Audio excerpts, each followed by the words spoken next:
Nós vamos debater hoje à tarde aqui mais uma tentativa do governo Bolsonaro de vender uma nova ilusão sobre o que seria a solução para baixar o absurdo preço dos combustíveis, da gasolina, do diesel e do gás de cozinha no país.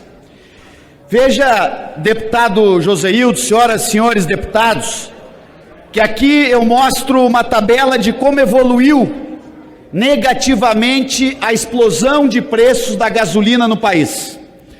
De 2013, deputado Charles Fernandes, quando o litro de gasolina era vendido a R$ 2,85, para chegarmos agora a R$ 7,50. A estrutura de impostos sempre foi a mesma. Não mudou ao longo desses 10 anos.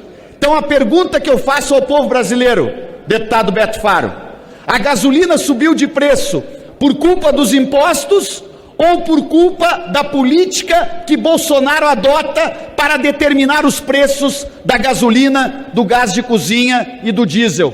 A resposta é simples, deputado Joséildo: é pela política de escolha de Bolsonaro. Ele decidiu dolarizar os preços de combustíveis num país que é autossuficiente em petróleo. Um país que, entre os produtores de petróleo no mundo inteiro, tem a segunda gasolina mais cara do mundo. E por que ele dolarizou os preços? Ele dolarizou porque tem perto de 400 empresas importadoras de combustíveis. Primeiro, baixaram o refino das refinarias da Petrobras, para abrir o mercado para esses importadores, e eles querem vender a Petrobras. Aliás, estão vendendo em parte, já venderam a BR Distribuidora, querem vender a parte de gás da Petrobras, os gasodutos já venderam também. Agora, para vender, primeiro eles têm que dolarizar os preços. Então eu quero dizer ao povo brasileiro: não aceitem mentiras e fake news de Bolsonaro para baixar o preço da gasolina, do diesel, do gás de cozinha. É preciso acabar com esta política suicida de dolarizar os preços para um país que ganha em reais. O brasileiro vive e trabalha ganhando em reais, então ele não pode pagar gasolina e gás em dólar. E este é o centro da questão. Nós temos que debater neste plenário esta pressão. Não adianta trocar de presidente da Petrobras uma vez a cada 4 meses, trocar de ministro a cada 4 meses, porque tem que mudar a política de preços da Petrobras. As bancadas aprofundando o assunto, tem horas que tem uma opinião, tem horas que tem outra. Mas eu queria centrar fogo aqui no que eu acho que são os riscos que nós estamos correndo enquanto parlamento. Vejamos nós,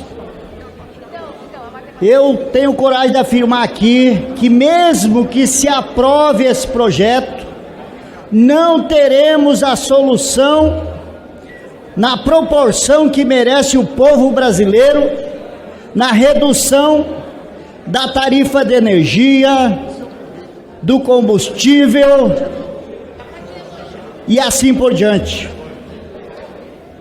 Porque não estamos mexendo nas questões centrais. Mais uma vez o governo federal bota a conta para os governadores e os municípios pagarem. Isso significa que vai faltar recurso lá para a saúde e para a educação. Também é bom dizer qual é a parte que o governo federal entra para ajudar diminuir o custo dessas tarifas. Eu não vejo uma sinalização. Eu não vejo a sinalização de, no caso de aprovarmos, do Congresso aprovarmos esse projeto, eu não vejo a sinalização de ter uma compensação para os estados e municípios. Então, o que se observa, mesmo que o Congresso faça esse esforço de aprovar o projeto, nós não teremos uma solução definitiva.